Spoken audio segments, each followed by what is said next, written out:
Bismillahirrahmanirrahim. Assalamualaikum warahmatullahi wabarakatuh.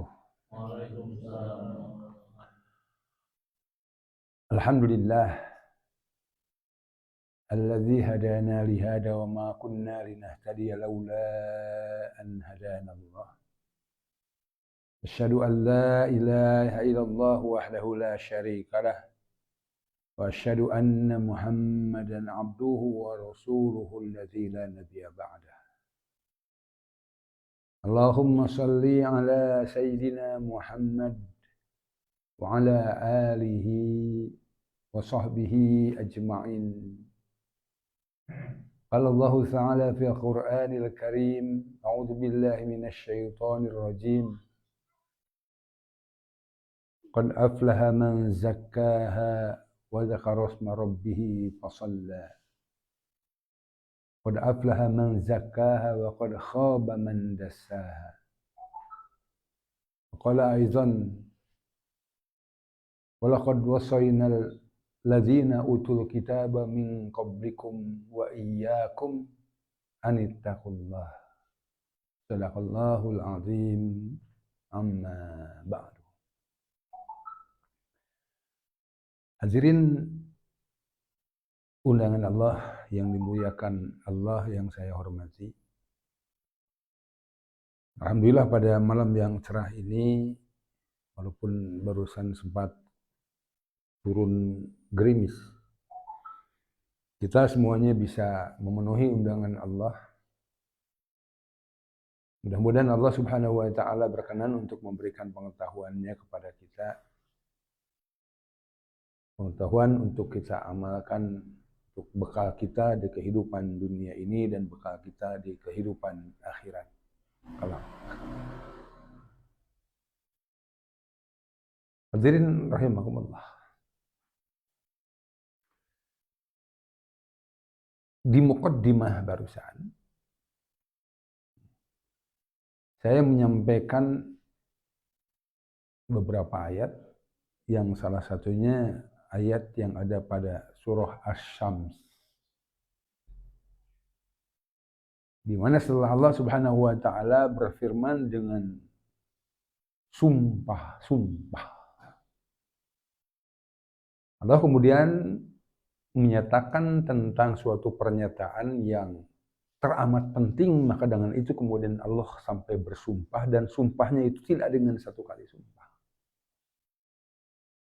Allah kemudian berfirman, qad aflaha man zakkaha wa qad khaba man dassaha. Sungguh beruntung mereka yang zakkaha, yang senantiasa ada dalam upaya untuk menyucikan diri, wa qad khaba man dassaha, dan merugilah mereka yang merusak jiwanya. Hadirin rahimakumullah. Banyak pernyataan ulama termasuk Imam Al-Ghazali. Beliau mengatakan bahwasanya hakikatnya apapun yang Allah Subhanahu wa Ta'ala perintahkan kepada kita, perintah-perintah itu adalah beririsan dengan agar kita itu ada dalam upaya untuk menyucikan diri, agar kita itu menjadi orang-orang yang suci dirinya, bersih dirinya. Salat adalah sarana bagi kita untuk menyucikan diri kita. Beberapa kali saya sampaikan bahwasanya salat itu adalah upaya agar kita itu bisa mensyukuri nikmat Allah. Maka salat itu merupakan bentuk agar kita itu suci dari kekufuran.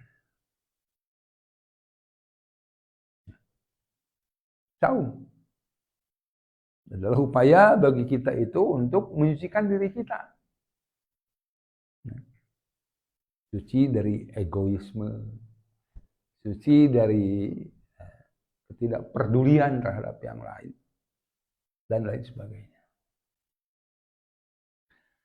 Namun sayangnya, umumnya umat ini tidak paham terhadap perkara-perkara tersebut.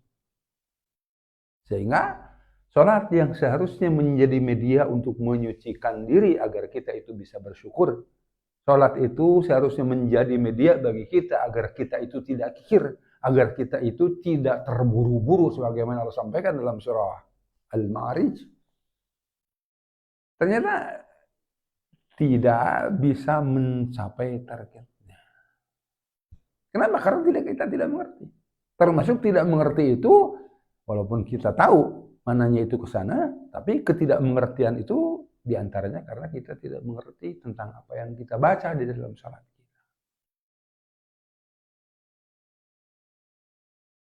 Nah, semua perintah Allah Subhanahu wa taala hakikatnya agar kita itu qad aflaha man zakkaha, agar bersih jiwanya, termasuk tentu perginya kita ke majelis taklim sasarannya adalah tazkiyatun nafs, jiwa yang bersih.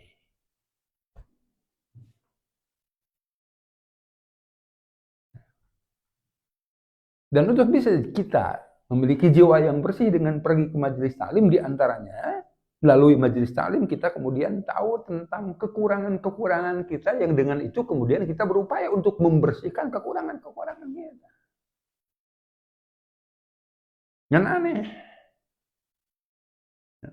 tidak sedikit orang yang pergi ke majelis taklim kemudian karena yang disampaikan itu bertentangan dengan dirinya, dengan kekotoran jiwanya, boro-boro dia itu ada dalam upaya untuk membersihkan diri, yang pasti dia itu kemudian terdatang deui ka majelis. Lah, asa disindiran wae datang ka majelis taklim. Asa diserang, teu payu kemudian. Karena masalah dia makamah. Para pemateri di majelis taklim termasuk saya.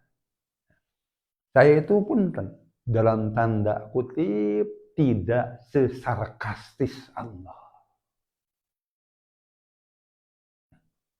Kapan saya mengatakan, Pak, bapak-bapak itu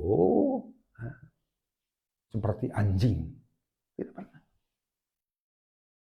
Bapak-bapak itu seperti binatang ternak? Tidak pernah. Bapak-bapak itu seperti monyet? Tidak pernah. Allah Subhanahu wa taala itu kan ulaika kal an'am, mereka itu seperti binatang ternak.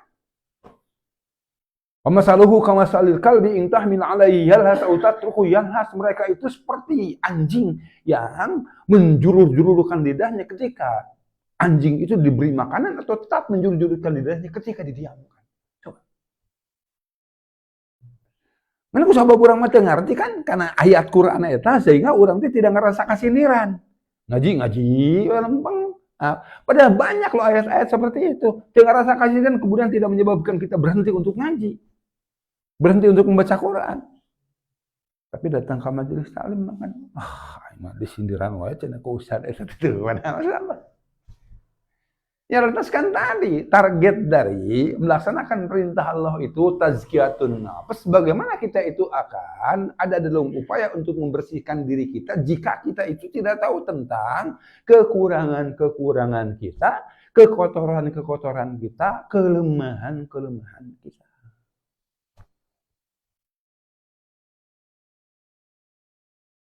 Jadi Allah, para sahabat. Kenapa mereka itu bisa sesoleh itu? Dikarenakan pertama, karena mengerti terhadap Al-Quran yang dibaca. Lebih jauhnya, Al-Quran yang dibaca ketika Al-Quran itu berbicara tentang ini, ya, mereka itu menjadikan diri mereka itu seolah-olah objek. Ketika Al-Quran berbicara tentang orang-orang yang buruk perangainya, maka mereka berpendapat bahwasanya ayat Quran itu ditujukan untukku. Ketika Al-Quran berbicara tentang ahli-ahli neraka, yang dimaksud oleh Al-Quran itu adalah aku. Tapi sebaliknya, ketika Al-Quran membicarakan tentang surga, yang dimaksud oleh Al-Quran itu adalah mereka. Ketika Al-Quran berbicara tentang orang-orang yang baik, maka mereka berpendapat bahwa yang dimaksud dengan orang yang baik itu mereka, bukan aku. Orang makan gak baik.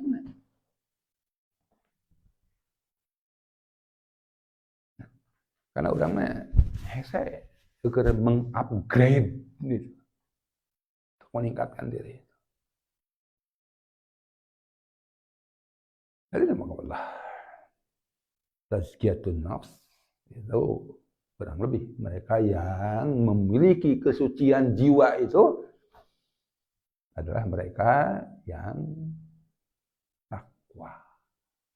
Yang takwa yang akan menjadi tema kajian kita di malam ini, meneruskan kajian kita di malam Rabu yang telah lalu.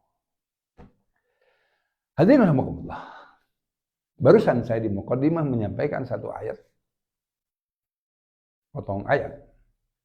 Yang di ayat itu Allah Subhanahu wa taala berfirman, "Walaqad wassaynal ladzina utul kitaba min qablikum wa iyyakum anittaqullah." Surah 4 ayat 131.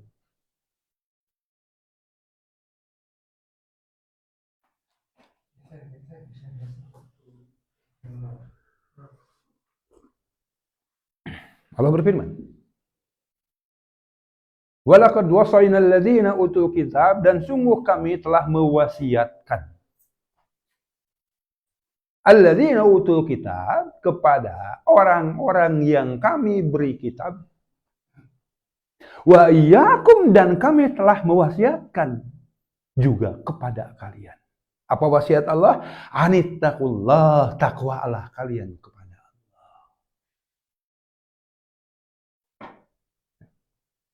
Allah tidak pernah salah ketika memilih kata per kata di dalam Al-Quran. Termasuk ketika Allah mengatakan wassayna, kami mewasiatkan. Kan kata wasiat itu kata yang berkaitan dengan sesuatu yang teramat penting. Sebab saking pentingnya kan kata wasiat itu biasanya diucapkan oleh seseorang yang akan meninggal. Yang artinya di saat-saat biasa itu tidak tersampaikan. Ya, penting. Ya jalma kan ngegeruan bulakna opatan di rumah sakit. Jang keur maneh anu di Perum MPCR 5. Keur maneh anu di Perum Ar-Rusdu 5. Keur maneh anu di Perum Cikidang 5. Keur maneh anu di Perum Sapati 5. Kauna kahiji, kadua, katilu, kaopat. Pasti disampaikan ketika akan meninggal. Si suster anu ngadenge teh, wah cenah apa maneh bengar-bengar teuing cenah. Di Perum MPCR boga 5 imah, di teu boga 5 imah, lain imah cenah. Bapak kuring teh tukang dagang susu. Ngawasiatkeun ka nomor hiji sangkan langganan nu di MPCR mah engke mun bapak mau teh diurus ku nomor hiji. Wasiat. Alhamdulillah. Ayat ini penting. Pertama karena wasiat Allah Subhanahu wa taala, anittaqullah, takwalah kalian kepada Allah, tidak hanya Allah sampaikan kepada, ya, wasiat ini Allah sampaikan kepada walladzina utul kitab, kepada orang-orang yang kami beri kitab. Dan juga wasiat ini Allah Subhanahu wa taala sampaikan wa iyyakum, kepada kalian. Banyak kan? Ya. Nilai-nilai yang Allah wasiatkan kepada kita tidak Allah wasiatkan, atau yang nilai-nilai yang Allah perintahkan kepada kaum muslimin, ya, zaman Rasulullah SAW tidak Allah perintahkan ke orang ahlul kitab. Karena apa? Karena tingkat kepentingannya beda. Tapi yang namanya takwa itu Allah wasiatkan kepada mereka, Allah wasiatkan kepada kita pun Allah Subhanahu wa taala wasiat.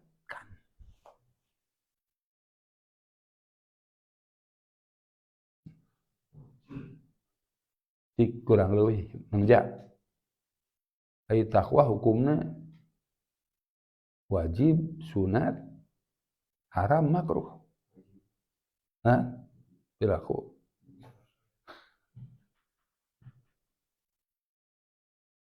Menjak wajib takwa. Jeung salat wajib mana? Jeung salat wajib mana menjak?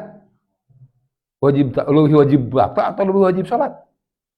Wajib salat. Lebih wajib takwa. Sebab keur takwa mah kudu salat, kudu saum, kudu zakat, kudu neangan ilmu, kudu berbaik dengan tetangga, kudu itu ini keur takwa. Gak bisa keur takwa itu sholat unggul.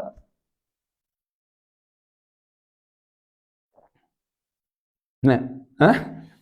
Jadi mau orang jadi jalan takwa, mau orang ngelaksanakan sholat unggul, puasa henteu, zakat henteu, mau ya. Tapi ketika kita itu menjadi orang yang takwa, otomatis kita itu sholat iyalah, membaca Quran iyalah, saum iyalah, zakat iyalah, mencari ilmu iyalah. Pokoknya yang namanya takwa itu berkaitan dengan apapun yang namanya perintah Allah Subhanahu wa taala dilaksanakan dan apapun yang Allah larang ditinggalkan. Makanya menjadi takwa itu lebih wajib daripada kewajiban apapun. Dan ini makanya Allah Subhanahu wa taala sampaikan dalam kata wasoina, kami wasiat. Jadi tidak heran ada jika banyak ulama mengatakan surah 4 ayat 131 ini, 131 ini, terus maksudnya surah 4 ayat 131 ini adalah ayat yang merupakan poros Al-Quran. Ya, Anissa. 131. Ya.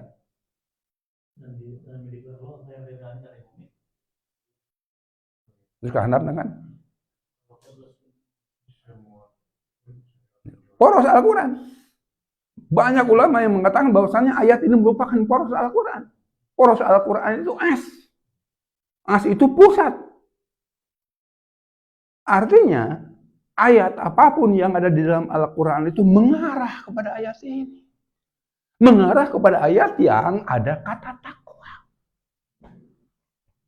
Kenapa demikian? Karena di rumah hakikatnya ayat-ayat yang ada dalam Al-Quran itu ayat-ayat yang berkaitan dengan pembentukan ketakwaan. Al-Quran kan secara garis besar terbagi dua. Yang pertama, Al-Quran itu adalah khobar. Khobar itu, muncul bahasa orang mana khobar teh? Kabar. Berita. Khobar tentang apa? Khobar atau berita tentang Allah. Berita tentang malaikat Allah, berita tentang kitab-kitab Allah, berita tentang nabi-nabi Allah, berita tentang orang-orang soleh, berita tentang orang-orang kafir, berita tentang orang-orang munafik. Quran itu berbicara tentang itu. Berita tentang alam kubur, berita tentang mahsyar, berita tentang surga, berita tentang neraka. Pertanyaannya, siapa orang yang akan percaya kepada berita itu? Kan harus dipercaya, karena berita dari Allah. Pertanyaannya, siapa yang akan mempercayai berita itu? Orang takwa. Makanya dia mengarah, semua ayat Al-Quran itu mengarah kepada ayat ini. Karena Al-Quran itu pertama adalah khobar, berita. Dan semua berita itu harus kita percayai. Siapa yang akan mempercayai berita itu? Kita orang yang takwa. Al-Quran berbicara tentang surga. Surga itu tempat apa? Surga itu tempat kembalinya orang yang bertakwa. Al-Quran berbicara tentang neraka. Apa itu neraka? Neraka itu tempat bagi orang yang tidak mau bertakwa. Menjadi takwa itu pilihan. Al-Quran juga, selain daripada khobar, Al-Quran juga isinya adalah insya. Insya itu yaitu perintah dan larangan. Siapa yang akan melaksanakan perintah? Orang yang takwa. Siapa yang akan menjauhi larangan? Orang yang takwa.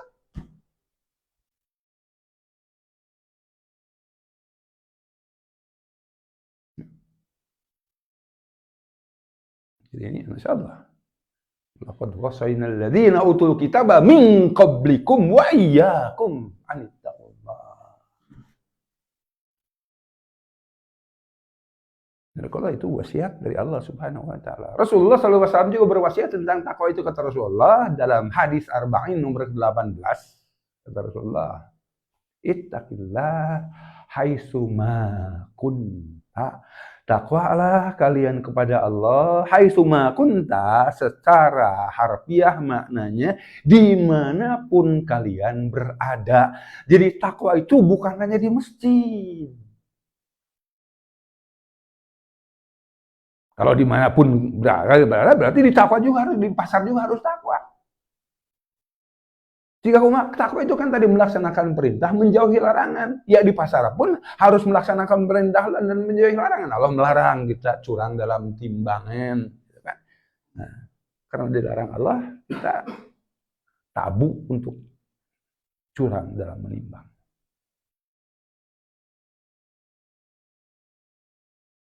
Namun ulama mengartikan walaupun secara redaksional, secara harfiah, haitsu ma kunta itu maknanya, takwalah kalian dimanapun kalian berada. Tapi ulama mengatakan haitsu ma kunta di sana tidak bermakna hanya itu saja. Tapi haitsu ma kunta juga takwalah kalian kapanpun kalian ada. Jadi takwa teh ulah ke Ramadan, beres Ramadan teh takwa deui. Maca Quran telain ngukurkeun bulan Ramadan, beres Ramadan teu maca Quran deui, berarti teu keuna aya ku wasiat Rasulullah. Nah. Hai sumahunta.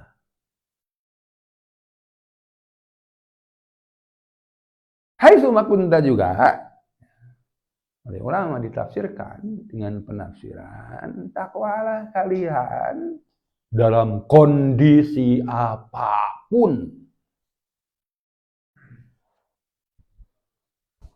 Takwa teh ulah keur ripuh kakaradukuh jeung Allah teh keur senang mah poho ka Allah teh. Ulah kitu. Karena takwa itu bermakna di antara yunfikuna fis sarai wad dharra, maka takwa itu kita harus infak jangan karena ada saja, tapi ketika ada dalam kesempitan pun kita itu harus maksain diri. Nah, banyak aneh di suatu tempat ada rapat DKM. Nah, karena keuangan DKM itu defisit, sehingga program DKM akan memberikan kebaikan kepada asatid dikurangan. Bahasana kun we asatid teh diajar ikhlas, lain ikhlas dinya mah lain siga kitu.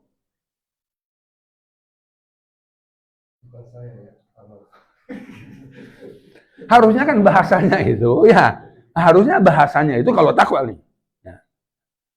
Bukan kemudian biar asatidnya tahu karena kondisi keuangan seperti itu, tapi tingkatkan erek mah sang agar apa? Agar kemudian para asatid itu juga bisa yunfiquna fis sarra'i wad dharra, bisa infak. Dan agar juga masyarakat juga mau infak. Ya termasuk mereka-mereka yang ikut rapat juga infak atuh. Ulah kemudian keputusannya itu asatid ulah beres. Tukang adan diurunkeun. Masya Allah.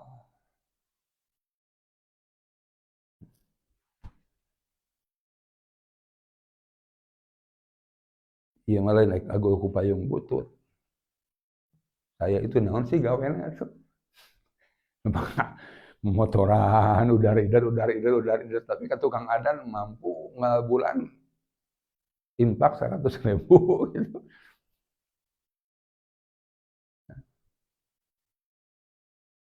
Saya itu tiap hari Ahad ngisi kajian di Kaum Ciawi.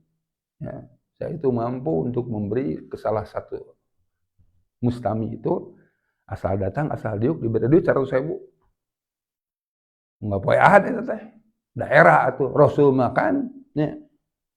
Sangkan jelema mau berislam itu memberikan non sapi sebanyak 200, unta sebanyak 200 ekor, unta sebanyak 300 ekor, kambing seisi lembah. Oh ya orang bisa ngupayakeun sangkan betul bisa ngilu pengajian teh ngaduku 100.000 pirang.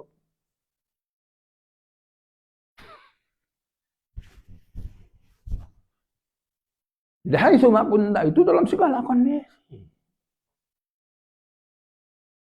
Karena yunfikuna fis sarra'i wad dharra, infak dalam keadaan lapang dan infak dalam keadaan sempit. Lah ada cenakan boro-boro infak. Justru di sana ujiannya itu. Ketika kita sempit itu kita masih bisa kok infak di sana ujiannya itu. Alhamdulillah. Nah, telat-telat wae bunga bulan cicilan imahkeun we lah. Nah, itu jadi aman.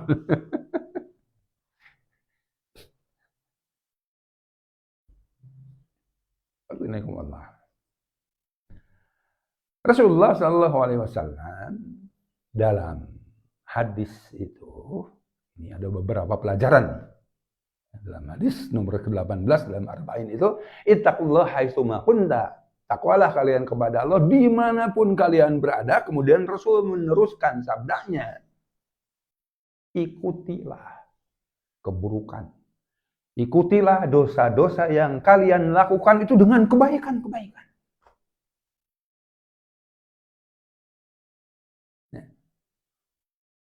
Walaupun ada mau kumpul lamun urang ayeuna nyieun dosa, terus nyieun kebaikan, karena tawar teh.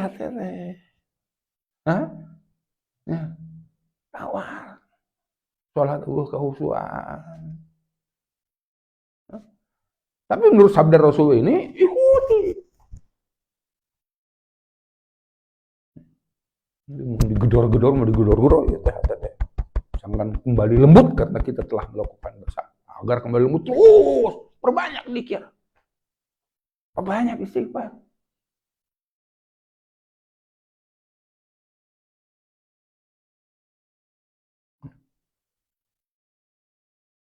Dan Masya Allah, ada rahasia. Dalam pernyataan Rasulullah SAW, ikutilah keburukan itu dengan kebaikan-kebaikan. Allah Subhanahu wa Ta'ala dalam surah Hud berfirman, Innal hasanat yudhibnas sayyi'at. Sesungguhnya yang namanya hasanat, kebaikan-kebaikan itu yudhibnas sayyi'at, akan menghapus keburukan.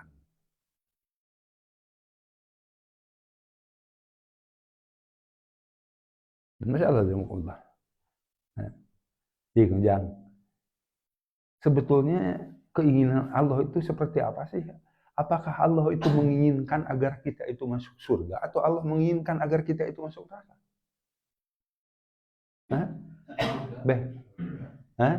Argumennya apa? Kita harus berargumen loh dalam segala hal itu. Kenapa begini, argumennya itu seperti ini.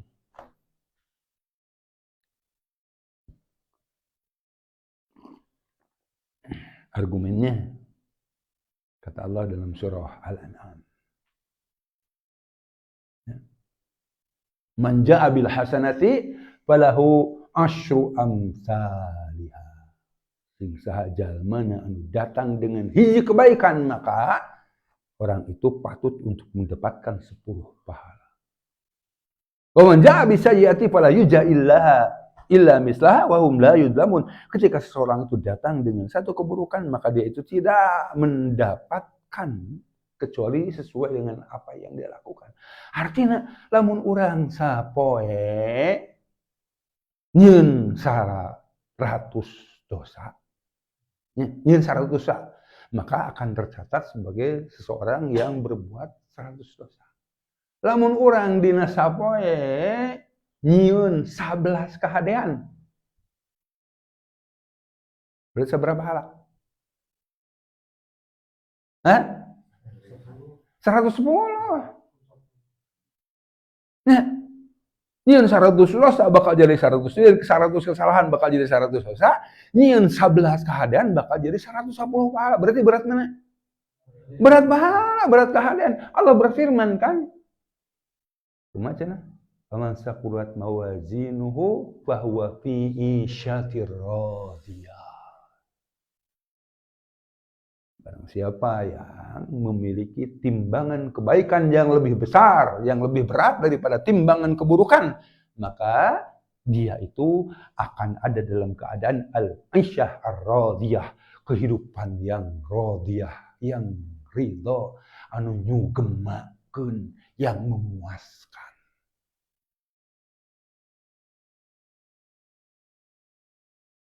Nah kan ayat tadi kan innal hasanati yudhibnas sayyi'at, yang namanya keburukan itu akan terpupus oleh kebaikan.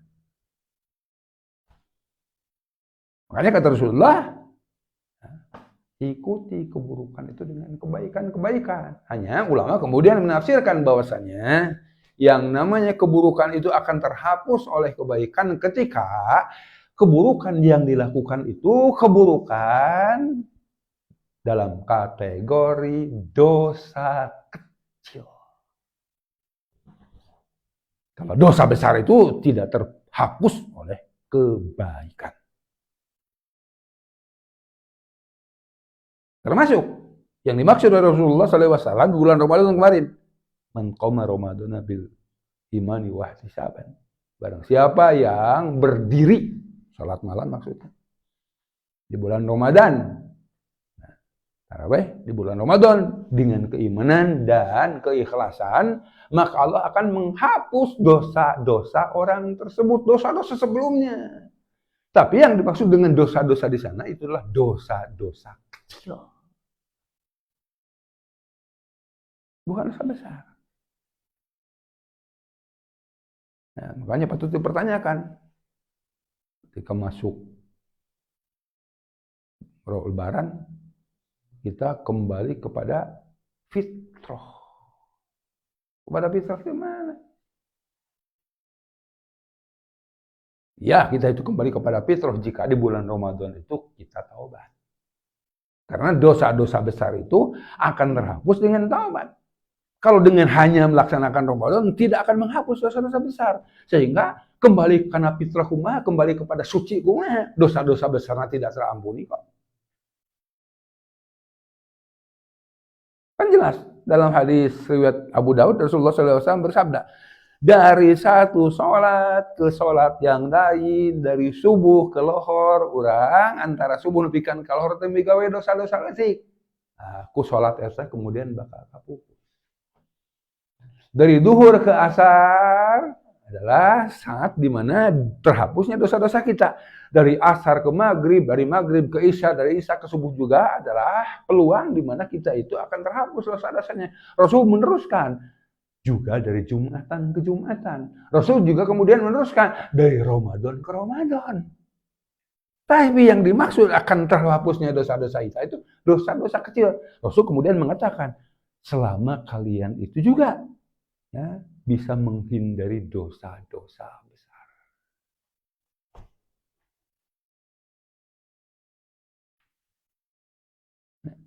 Karena aneh orang sebab beres Ramadan kembali kepada fitrah karena suci geus teu boga dosa anjing dosa dewe cenah.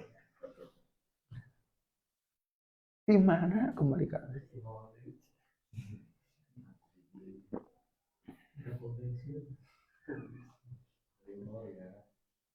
tiga terus ngajikeun, ngajukeun nya dihampura dosa-dosa urang beres ngajikeun teh.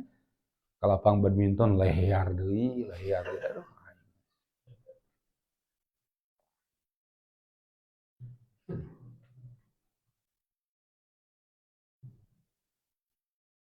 Hadirin Allah.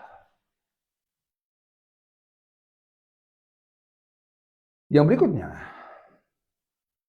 dalam hadis itu Rasulullah bersabda,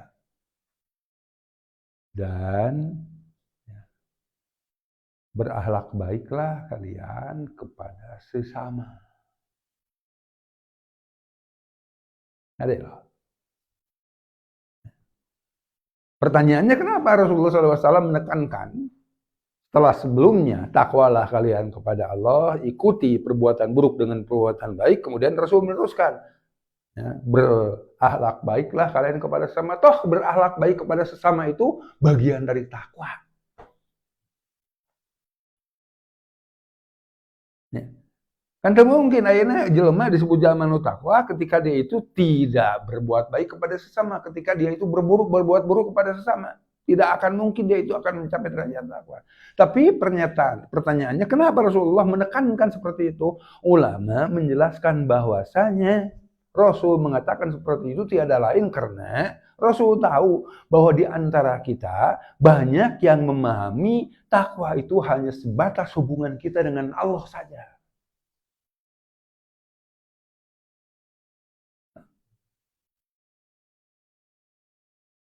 Yang pada malah unggal panggih baud gitu naon. Teu paham.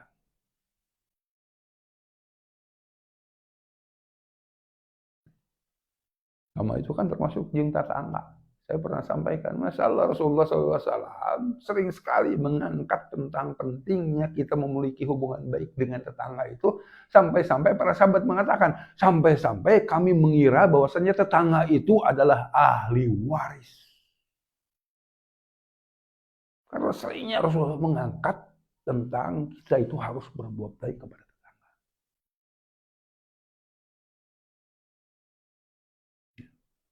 Karena kan dalam keterangan lain tentang perbuatan baik kepada tetangga, kata Rasulullah itu tidak iman kalian. Jika kalian bisa tidur dalam keadaannya, sedangkan tetangga kalian tidur dalam keadaan lapar. Hadis ini bisa bermakna, tidak beriman kalian jika kalian tidur dalam keadaan berilmu, sedangkan tetangga kalian tidur dalam keadaan bodoh.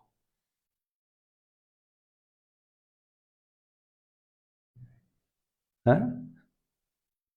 Ya, artinya berarti orang tak perlu memiliki semangat.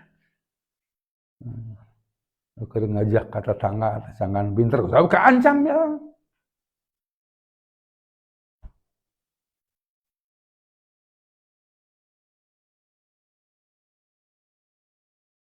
Hadirin rahimakumullah. Jadi berbuat baiklah, atau berakhlak baiklah kalian itu kepada sesama.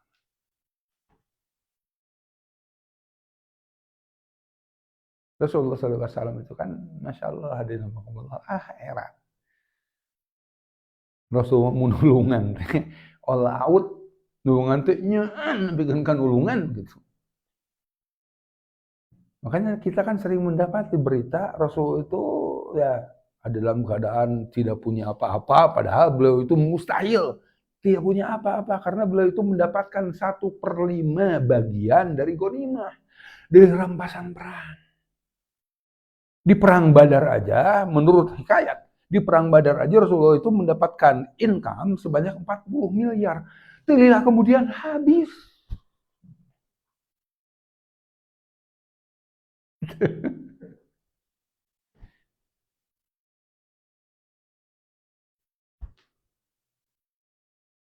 Allah.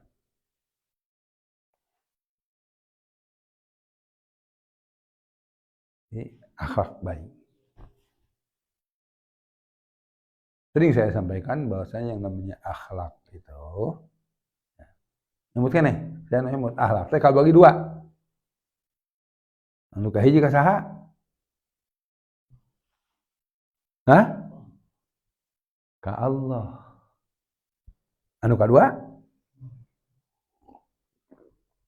Ka salain di Allah, ka makhluk.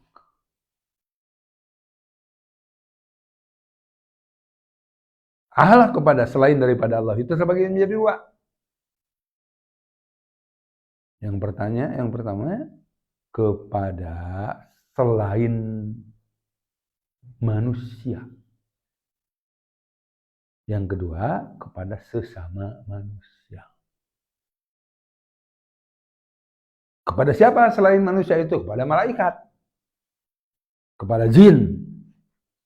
Nah, ini selain manusia. Binatang, tatangkalan, tanah.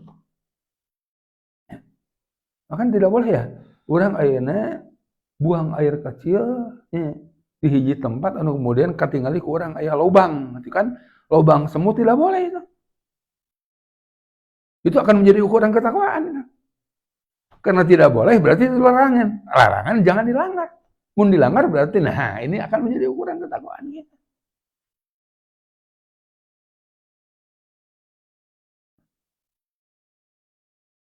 Ke malaikat. Kata Rasulullah, ya, ada larangan. Malaikat itu tidak menyukai sesuatu yang umumnya tidak disukai oleh manusia. Nah, nu teu disukai ku manusia, bau-bauan. Hah? Konteksnya bawang bodas, bawang putih. Makanya kata Rasulullah, jangan kalian memasuki masjid setelah kalian itu memakan bawang putih. Karena bau-bauan itu, termasuk bau bawang putih itu tidak disukai oleh malaikat. Karena itu umumnya tidak disukai oleh manusia. Malaikat itu umumnya tidak menyukai yang umumnya tidak disukai oleh manusia. Kamu rokok. Betul, jengkol. Karena ya imam sholat. Ya, tidak disukai loh. Jadi kalaulah kita merokok pun, sebelum ke masjid itu sikat gigi. Makanya kan ketika kita ngebahas bab sholat kemarin, ya sunnah Rasul itu apa? Hah? Bersiwak sebelum sholat itu. Bahkan kan saudara-saudara kita di jamaah khuruj itu yang namanya bersiwak itu ketika pas mau takbir, kieu lah. Saya sih tetega lah. Tetega teh kieu heula kemudian diasupkeun, bau atuh. Pesakannya bau atuh kan. Saya sih lebih setuju dengan pendapat bersiwak itu ketika kita wudu. Ya, bahkan sebelum wudu kumur kan bersiwak kemudian wudu. Artinya siwakna teh udah salat tidak setuju lah. Halus ai bersiwak mah. Ngan siwak itu kan kata Imam siapa yang menjadi sesepuh mazhab Syafi'i itu Imam Nawawi.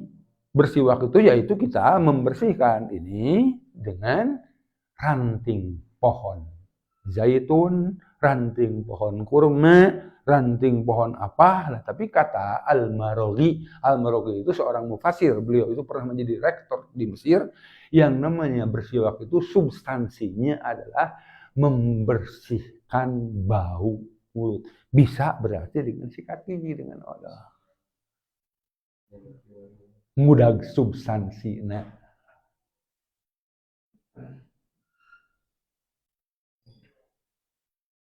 ya lu lah mudah ayeuna. Nya ras ngerokok kemudian teu bersiwak heula bau ka masjid salat teu disukai ku malaikat. Terus amun teu disukai teh imamna, aduh Gusti teh urang ngamakmum ka zaman teu disukai ku malaikat. Nya kumaha asa teu ngepas gitu teu mereanna teh.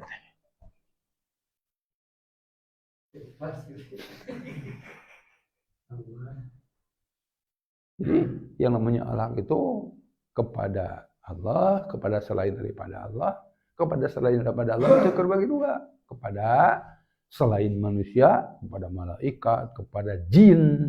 Nah, akhlak kana jin sih kumaha? Jin teh mangja aya karesep. Naon karesepna jin teh? Ngadahar cucuk hidung. Wah, nyindiran tuh. Ngadahar tutulangan. Ngadahar tutulangan. Makanya lamun ngadahar lauk teh ulah didahar cucuk nama karunya ke jin. Ulah mah ngagoreng lauk teh sing garing meh ngeunah kadahar tutukna.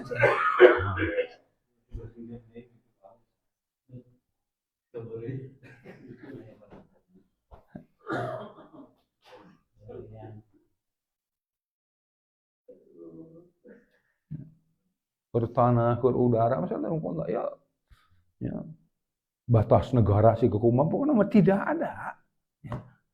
Aturan yang kemudian ada dalam aturan-aturan di negara manapun dalam bentuk apapun kecuali semuanya itu ada dalam Islam itu. Dalam konteks tadi ada akhlak kita kepada selain daripada makhluk Allah, termasuk kepada tanah, kepada air, kepada udara.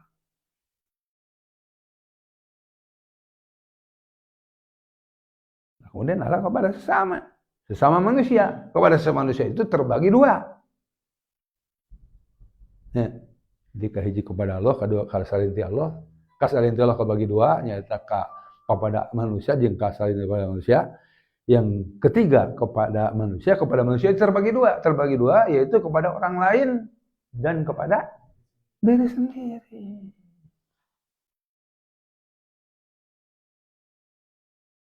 Nah, Allah akhlak itu yang harus kita prioritaskan kepada siapa? Nah, yang harus diprioritaskan itu kepada Allah. Jadi ketika kita berakhlak kepada malaikat, karena Allah memerintahkan demikian. Ketika kita berakhlak kepada udara, kepada tanah, kepada orang tua kita, kepada kakak kita, kepada adik kita, karena Allah Subhanahu wa taala memerintahkan demikian. Makanya Allah, akhlak yang paling utama itu kepada Allah. Akhlak kepada Allah itu dalam bentuk seperti apa? Yang pertama, mentauhidkan Allah. Yang kedua, ibadah kepada Allah. Kacida gorengna akhlak orang ke Allah. Ketika kita tidak mentauhidkan Allah, ketika kita menyamakan Allah itu jeung sapi misalnya. Nah, ya. Kacida gorengna ketika kita itu menyamakan Allah jeung kereta kencana. Ka Allah barang penta, ka kereta kencana barang penta. Disaruakeun kan Allah jeung kereta kencana. Jadi sing atau Jawa mah tukang babogi duit isu-isu ya ge anger. Teu hade numutkeun Allah mah karena ya lamun urangna kemudian barang penta oge ka kereta kencana, barang penta ka dukun teu nyatanya ka dukun sarua.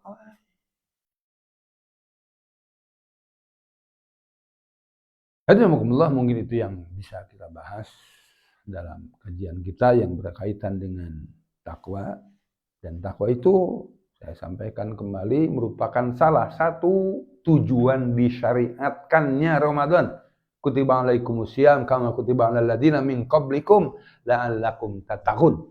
Tujuan kedua la'allakum tashkurun. Tujuan ketiga la'allahum yarsyudun. Kita berhasil atau tidak dengan Ramadan yang kemarin itu, apakah ada peningkatan ketakwaan, peningkatan rasa bersyukur, la'allahum yarsudun, ada atau tidak peningkatan kita ya, lebih dewasa dalam agama ini. Lebih kekeh kalau beneran. Rabbana atina fid dunya hasanah wa fil akhirati hasanah wa qina azabannar. Subhanakallahumma rabbana wa bihamdika asyhadu an la ilaha illa anta astaghfiruka wa atubu ilaik. Assalamualaikum warahmatullahi wabarakatuh.